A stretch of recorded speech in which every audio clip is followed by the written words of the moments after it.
नमस्कार, न्यूज 24 मध्य प्रदेश छत्तीसगढ़ देख रहे हैं आप। मैं हूं आपके साथ ऐश्वर्या दुबे। बुलेटिन की शुरुआत करते एक बड़ी खबर के साथ। रायपुर से बड़ी खबर, बड़ी जानकारी सामने आ रही है, जहां आपको बता दें कि सीएम भूपेश बघेल का आज गुजरात दौरा रहने वाला है। रायपुर से अहमदाबाद के लिए रवाना होंगे मुख्यमंत्री, तो अहमदाबाद के लिए रवाना होंगे आज सीएम, और वहीं अहमदाबाद में रात्रि विश्राम करेंगे। आज गुजरात में चुनावी सभा में शामिल होंगे भूपेश बघेल। तो वहीं कांग्रेस प्रत्याशियों के पक्ष में वोट भी मांगेंगे। दांता विधानसभा, बड़गांव, बोरसाड़, जंत्राल और अलरसा में चुनावी सभा को भी यहां पर संबोधित करेंगे मुख्यमंत्री भूपेश बघेल। तो आज गुजरात के दौरे पर रहने वाले हैं। रायपुर से अहमदाबाद के लिए रवाना होंगे मुख्यमंत्री। बड़ी खबर, बड़ी जानकारी आपको दे रहे हैं। तो कांग्रेस प्रत्याशियों के पक्ष में वोट मांगने की अपील करेंगे। रायपुर से अहमदाबाद के लिए रवाना होंगे मुख्यमंत्री। बड़ी खबर आपके बीच, आपको बता दें कि सीएम अहमदाबाद में ही आज रात्रि विश्राम करेंगे। तो गुजरात के चुनावी रण में आज हुंकार भरने के लिए पहुंचेंगे मुख्यमंत्री भूपेश बघेल। बता दें कि कांग्रेस प्रत्याशियों के पक्ष में यहां पर वोट की अपील करेंगे।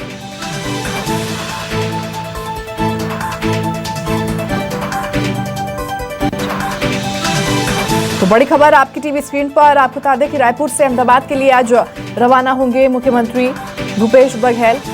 गुजरात दौरे पर रहने वाले हैं। बताया जा रहा है अहमदाबाद में आज रात्रि विश्राम करेंगे।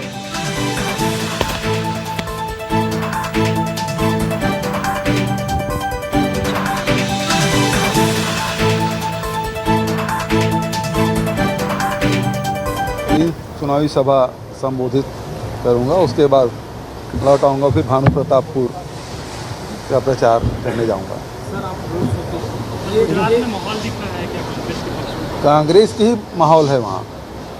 भले कुछ बताते रहे लोग, कुछ भी बोलते रहे, मीडिया में कुछ भी आता रहे, लेकिन माहौल तो कांग्रेस का है। जानकारी के साथ आपको बता दें कि संवाददाता नेहा केशरवानी हमारे साथ जुड़ी हुई है। नेहा का रुख करते हैं। नेहा, बताया जा रहा है कि आज गुजरात के दौरे पर रहेंगे मुख्यमंत्री भूपेश बघेल। रायपुर से अहमदाबाद के लिए रवाना होंगे। कितने बजे रवाना होंगे, क्या कुछ आज का पूरा उनका शेड्यूल? और देखिए, गुजरात में अब चुनाव को कुछ ही दिन शेष रह गए हैं, जहां तमाम राजनीतिक पार्टियां अपने अपने प्रचार में जुट गई हैं। वहीं पर कांग्रेस पार्टी भी अपनी पूरी चुनावी प्रचार के साथ गुजरात पर मैदान पर उतर चुकी है।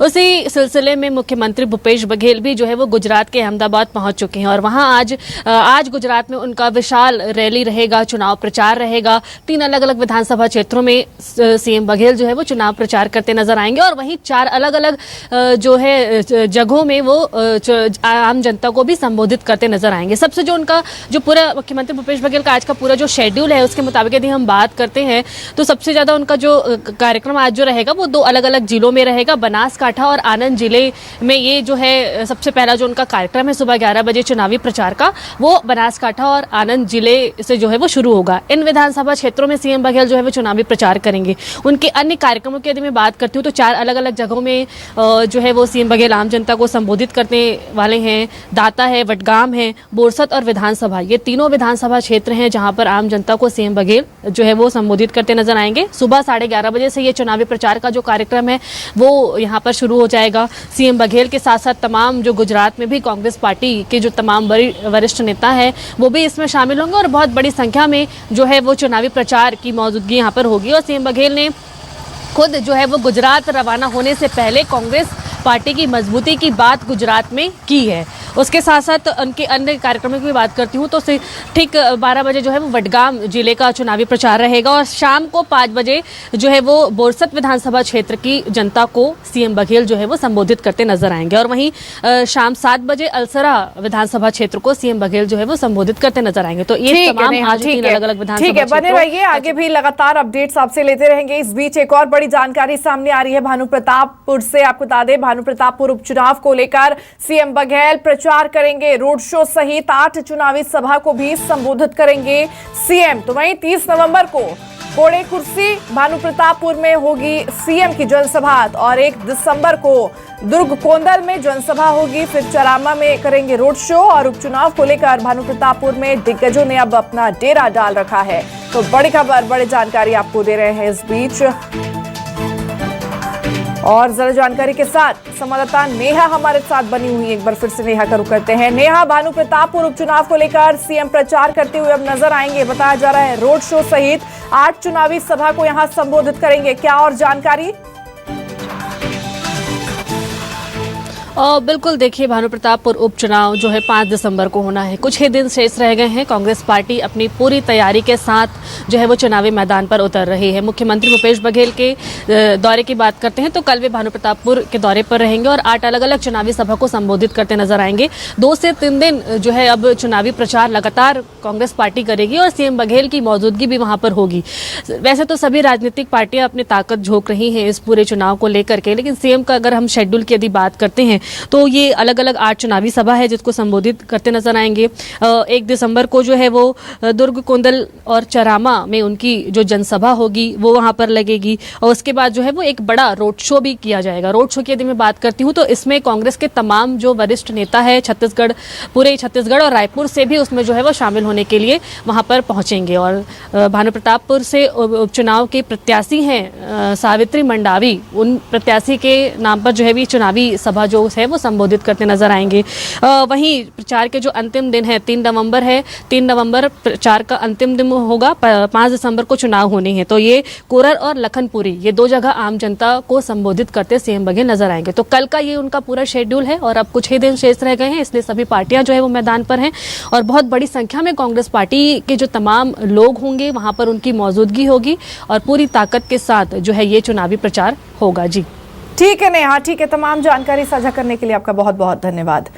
चलिए अगली खबर की ओर आगे बढ़ते हैं। कांकेर पहुंची झारखंड की पुलिस, बड़ी खबर सामने आ रही है। झारखंड की पुलिस के साथ लोकल पुलिस भी यहां पर मौजूद है। ब्रह्मानंद को गिरफ्तार करने निकली है पुलिस, तो पुलिस को नहीं मिली ब्रह्मानंद की जानकारी। बता दें कि रेप के मामले में गिरफ्तार करने पहुंची है पुलिस। तो भानु प्रतापपुर से बीजेपी के उम्मीदवार हैं ब्रह्मानंद नेताम, जिसे गिरफ्तार करने के लिए झारखंड पुलिस पहुंची है और झारखंड पुलिस के साथ लोकल पुलिस भी मौजूद है। और ज्यादा जानकारी के साथ संवाददाता राजकुमार दुबे हमारे साथ जुड़े हुए हैं। राजकुमार का रुख कर लेते हैं। राजकुमार, बताया जा रहा है झारखंड पुलिस यहां पर पहुंची हुई है और ब्रह्मानंद नेताम को गिरफ्तार करने के लिए। हालांकि बताया जा रहा है कि उनके बारे में कोई भी जानकारी अभी तक पुलिस को नहीं मिली है, क्या और अपडेट? आपको बता दें कि झारखंड पुलिस को कांकेर पहुंचे हुए 24 घंटे हो गए हैं। कल सुबह इतने समय से ही सूचना मिल रही थी कि झारखंड पुलिस गिरफ्तारी के मामले में भानु प्रतापपुर और कांकेर जिले में है। हालांकि कल दिन भर उन्होंने ब्रह्मानंद नेताम और उनके 3 सह साथियों की तलाश लगातार की कांकेर जिले में, पर उनको कोई सफलता नहीं मिली। और जो सूत्र कह रहे थे कि ब्रह्मानंद नेताम तो भानु प्रतापपुर में ही है ना, पर उसके बाद भी पुलिस ने ऐसी कोई कार्रवाई नहीं की और अभी तक हालात जस की तस है।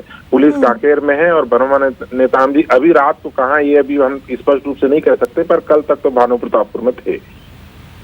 ठीक है, ठीक है राजकुमार, तमाम जानकारी साझा करने के लिए और जुड़ने के लिए आपका बहुत बहुत धन्यवाद।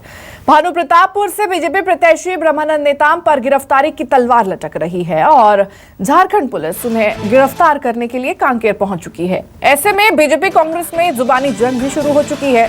एक तरफ जहां सीएम ने कहा कि बीजेपी इस मुद्दे पर हाय तौबा क्यों मचा रही है, तो वहीं पूर्व सीएम रमन सिंह ने सवाल पूछा कि आखिर 3 साल तक सरकार क्यों कुछ नहीं कर पाई और अब एन चुनाव के वक्त कार्रवाई क्यों की जा रही है। आइए आपको सुनाते हैं कि इस मुद्दे पर बीजेपी कांग्रेस के नेताओं ने क्या कुछ कहा है। मुझे लगता है कि ये पूरा का पूरा प्रकरण 2019 का और 2019 से लेकर 20, 21, 22 मान लो ये पॉस्को एक्ट में कार्रवाई करने की है तो ये तो 24 घंटे के अंदर कार्रवाई होती है। 3 साल तक झारखंड की पुलिस इंतज़ार करती रही। 3 साल बाद अचानक पुलिस जागृत हुई और गिरफ्तारी के लिए वहाँ से निकल चलती है, तो मुझे लगता है ये सरासर राजनीति से प्रेरित है और दबाव बनाने के लिए राजनीति है और चुनाव की हार को देखते हुए ये घबराहट में लिया गया कदम है। जिस प्रकार का षड्यंत्र कांग्रेस पार्टी ने किया, 18 तारीख स्क्रूटनी के दिन किसी तरह की कोई दावा आपत्ति कांग्रेस की ओर से नहीं हुआ। बाद में योजनाबद्ध ढंग से जब उन्हें एहसास हुआ कि कांग्रेस पार्टी भानु प्रतापपुर विधानसभा का उपचुनाव हार रही है, तो उन्होंने षड्यंत्र बनाना प्रारंभ किया और प्रदेश कांग्रेस कमेटी के अध्यक्ष ने पत्रकार वार्ता लेकर एक षड्यंत्र बनाने का काम किया। 4 साल तक क्यों सरकार सोई थी? सत्ता पार्टी के अध्यक्ष, प्रदेश अध्यक्ष मोहन मरकाम जी का आरोप लगाना, तो ये सब षड्यंत्रों का हिस्सा है। और चुनाव के बीच में झारखंड की पुलिस का आना, ये भी षड्यंत्र है। हम तो चाहेंगे कि भूपेश बघेल जी, उनकी सरकार कितने भी षड्यंत्र कर ले, इनको डर लगा हुआ है कि कांग्रेस पार्टी हार जाएगी, और ये हार के डर से उन्होंने झारखंड की पुलिस को यहाँ पर बुलवाया है। हम उसका करारा जवाब देंगे। ब्रह्मानंद नेताम अगर जेल में भी जाते हैं तो वहां से चुनाव जीतेंगे, और भानु प्रतापपुर क्षेत्र की जनता इसका जवाब देगी। वो पुलिस की अपनी कार्यवाही है, वहाँ झारखंड में कोई मामला उनका है तो उसमें पुलिस अपना कार्यवाही करने आई है। उस विषय पर ज़्यादा कोई टिप्पणी करना उचित मैं नहीं समझता। तो भाजपा वाले बोले थे कि आए हमको गिरफ्तार करेंगे, बृजमोहन अग्रवाल जी के 2 दिन पहले बयान आया था क्या? तो आगे तो फिर आए तब क्यों मचा रहे हैं? अब वो खुद बोले कि आए गिरफ्तार करके बताए, आज क्यों षड्यंत्र की बात कर रहे हैं? 15 साल के नाबालिग बच्चे के साथ यदि सामूहिक बलात्कार हुआ है तो पास्को एक्ट लगा है, और ये उस समय लगा है जब झारखंड में रघुवर दास यानी कि भारतीय जनता पार्टी की जब सरकार थी तब की ये घटना है। उनसे पूछना चाहिए कि वो षड्यंत्र उस समय इतने पहले कैसे षड्यंत्र कर लिए थे वो लोग। तो भानु प्रतापपुर उपचुनाव के बीजेपी प्रत्याशी ब्रह्मानंद नेताम की गिरफ्तारी को लेकर नेता प्रतिपक्ष नारायण चंदेल ने कहा कि गिरफ्तारी आदिवासी समाज का अपमान होगा। सर्व आदिवासी समाज के लोग कांग्रेस को सबक सिखाएंगे। वहीं शिक्षा मंत्री प्रेमसाय सिंह टेकाम ने कहा कि बीजेपी की कथनी और करनी में हमेशा ही फर्क है। दागी नेता को प्रत्याशी बनाया है और उन पर कार्रवाई तो तय है। देखिए, श्री ब्रह्मानंद नेताम के गिरफ्तार करने की साजिश रची जा रही है। ये ब्रह्मानंद नेताम का अपमान नहीं है, ये पूरे छत्तीसगढ़ में, बस्तर में सर्व आदिवासी समाज का अपमान है। ये सर्व आदिवासी समाज की भावनाओं से खिलवाड़ है, और इस उपचुनाव में सर्व आदिवासी समाज कांग्रेस को अवश्य सबक सिखाएगी। भाजपा जो पार्टी है इसके कथनी और करने में बहुत अंतर है। यही अंतर आपको दिख रहा है कि ऐसे एक दागदार व्यक्ति को उपचुनाव में प्रत्याशी बनाया गया है। अब ये कानून तो अपना काम करेगा। जब झारखंड में जो आरोपी हैं तो वहाँ की पुलिस तो आएगी ही, कानून अपना काम करेगा, उसमें आपको जो भी कार्रवाई हो सकता है। तो भानु प्रतापपुर उपचुनाव में बीजेपी प्रत्याशी ब्रह्मानंद नेताम के खिलाफ झारखंड में दर्ज दुष्कर्म के मामले को उजागर करते हुए पीसीसी चीफ मोहन मरकाम ने पीड़िता की पहचान भी उजागर कर दी थी, जिसको लेकर बीजेपी ने कार्रवाई की मांग की थी। मामले में राष्ट्रीय बाल संरक्षण आयोग ने संज्ञान लेते हुए कांकेर एसपी को नोटिस जारी किया है और मामले की जांच और वैधानिक कार्रवाई कर 3 दिन के अंदर रिपोर्ट तलब किया है। खबर कांकेर से, जहां एसएसपी को बाल आयोग के नोटिस का मामला यहां पर सामने निकल कर आया है। और बता दें कि मामले में कांग्रेस नेता सुशील आनंद शुक्ला का बयान भी अब सामने आया है। उन्होंने कहा कि पीसीसी चीफ ने कभी पीड़िता का नाम उजागर नहीं किया है। नोटिस बीजेपी को जारी होना चाहिए था। नोटिस दुराचार करने वाले अपराधी को देना चाहिए था।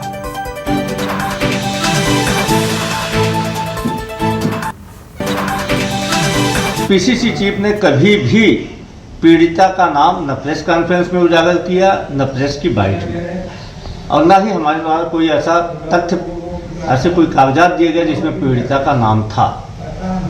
तो किस बात की नोटिस दी गई? नोटिस तो भारतीय जनता पार्टी को देना चाहिए, नोटिस तो अपराधी को देना चाहिए जो 15 साल की मासूम बच्ची के साथ दुराचार करने के बाद आज राष्ट्रीय राजनीतिक दल के प्रत्याशी के रूप में चुनाव अभियान में। नोटिस तो झारखंड पुलिस को देना चाहिए कि इतने दिन बाद भी 15 साल की मासूम के साथ में दुराचार का आरोपी, सामूहिक दुराचार का आरोपी, उसे जबरिया देह व्यापार में धकेलने का आरोपी ब्रह्मानंद नेताम इतने दिन तक कैसे होगा। तो फिलहाल यहां रुकेंगे एक छोटे से ब्रेक के लिए, जल्द हाजिर होंगे।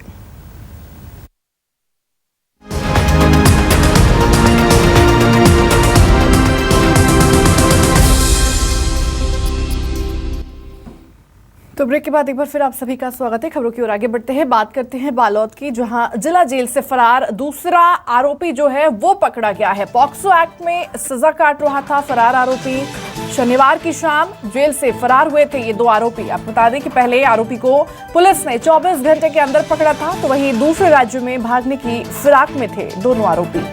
तो बड़ी जानकारी बालोद से सामने आ रही है, जहां जिला जेल से फरार दूसरा आरोपी जो है वो भी पकड़ा गया है। शनिवार की शाम जेल से फरार हुए थे ये दोनों आरोपी, और पहले आरोपी को पुलिस ने 24 घंटे के अंदर पकड़ लिया था और दूसरा आरोपी अभी हाल ही में पकड़ा गया है।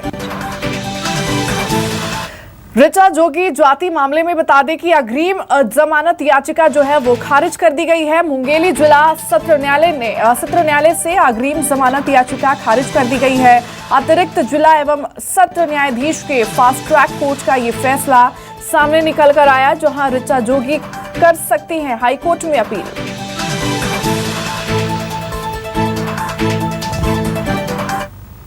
बाबा रामदेव के खिलाफ छत्तीसगढ़ राज्य महिला आयोग में शिकायत दर्ज की गई है। बिलासपुर महिला कांग्रेस ग्रामीण ने यहां पर महिला आयोग से शिकायत की है। रायपुर में all India polling booth Congress की महिलाओं का प्रदर्शन देखने को मिला, जहां बाबा रामदेव का पुतला जलाया गया। बाबा रामदेव पर महिलाओं के पहनावे को लेकर के आपत्तिजनक टिप्पणी का यहां पर आरोप है।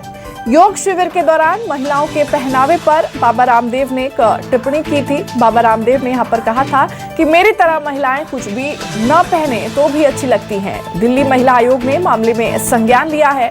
बाबा रामदेव को माफी मांगने को भी अब यहां पर कहा गया है। तो बाबा रामदेव ने महिलाओं को लेकर के जिस तरह की टिप्पणी दी थी, उसको लेकर के अब इस मामले को लेकर के संज्ञान लिया जा रहा है। भिलाई में डायरिया को लेकर स्वास्थ्य विभाग अलर्ट मोड पर है। भिलाई में डायरिया का प्रकोप यहां पर देखने को मिल रहा है, जहां 150 से ज्यादा मरीजों की संख्या बढ़ चुकी है। डायरिया से अब तक भिलाई में डायरिया का प्रकोप है, क्या कुछ कारण है, आखिर लगातार मरीजों की संख्या क्यों बढ़ रही है? तमाम जानकारी के साथ हमारे साथ स्वास्थ्य संचालक मौजूद हैं। सर, मरीजों की संख्या अभी कितने पहुंच रही है और प्रतिदिन कितने मरीज मिल रहे हैं अभी? नहीं, अभी मैंने चेक किया है, कल 16 नए पेशेंट मिले थे, आज 2 ही मिले हैं। तो अभी जो संख्या ऑलमोस्ट ख़त्म हो गई है। जो पुराने लोग हैं बस वही है। तो आज 2 आए हैं, तो हो सकता है कल एक भी नहीं आए। और सभी का इलाज चल रहा है अलग अलग हॉस्पिटल्स में, और पूरी मॉनिटरिंग हमारा CMH वहाँ पर कर रहे हैं। और सैंपल टेस्ट के लिए लैब में भेजा गया है। डिटेल्ड और मान लो कुछ कोलरा वगैरह हुआ तो वो भी हमको पता चलेगा। और पूरी निगरानी भी यहाँ से रख रहे हैं। जैसे ये हुआ है, शुरू में जो 2 पेशेंट की डेथ हुई बहुत ही अनफॉर्चुनेटली, वो बेसिकली थोड़ा लेट हो गए और गैस्पिंग करते हुए हॉस्पिटल में आए थे, तो उसको अनफॉर्चुनेटली नहीं बचाया जा सका। एक प्राइवेट हॉस्पिटल में गया था, एक सरकारी में गया था। लेकिन अब उसमें कुछ जगह पे कुछ नालियों में ऐसा मिला है, कुछ पानी वहाँ नाली के थ्रू जा रही है, पानी की जो पाइपलाइन है, तो उसका वही कारण नज़र आ रहा है प्रथम दृष्टया। बाकी अभी लैब रिपोर्ट आने के बाद कंफर्म जो पीने का पानी जो सप्लाई होता है वो नालियों के माध्यम से गया? नहीं, नाली एक्चुअली कुछ पाइपलाइन जो है नाली के उधर से गुजर रही हैं जी।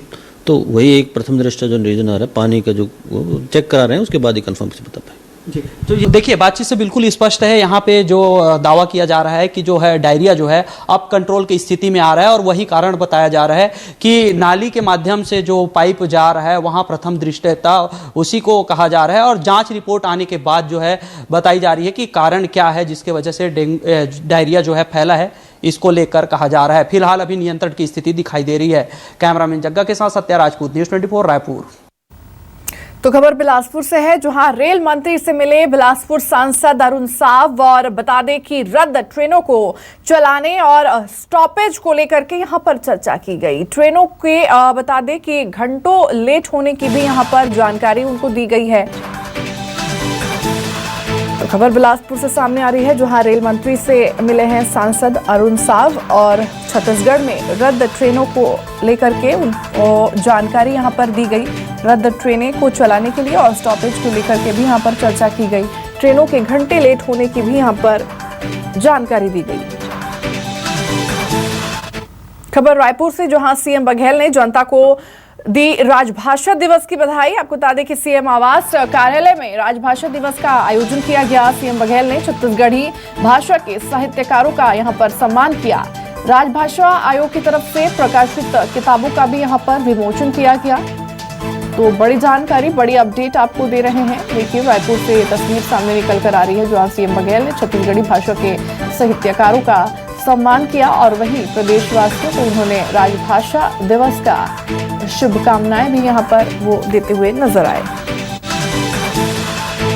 खबर रायपुर से, जहां मंत्री टीएस सिंहदेव की जमीन जांच का मामला सामने निकल कर आ रहा है। मामले में बीजेपी नेता धर्मलाल कौशिक का बयान सामने आया है। कांग्रेस के नेता एक दूसरे को निपटाने में लगे हुए हैं, तो जनता की कोई सूद नहीं ले रहा है। आपको बता दें कि एक दूसरे को निपटाते निपटाते कांग्रेस निपट जाएगी, इस तरीके का बयान दिया गया है।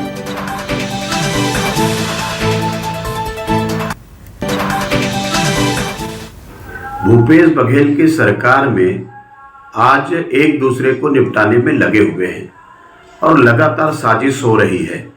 जिस प्रकार से कुछ दिन पहले हम लोगों ने देखा कि कुछ विधायकों के द्वारा टीएस बाबा के ऊपर उनको जान से मारने के ये साजिश रची गई और अंत में माफी मांगा गया उन विधायकों के द्वारा।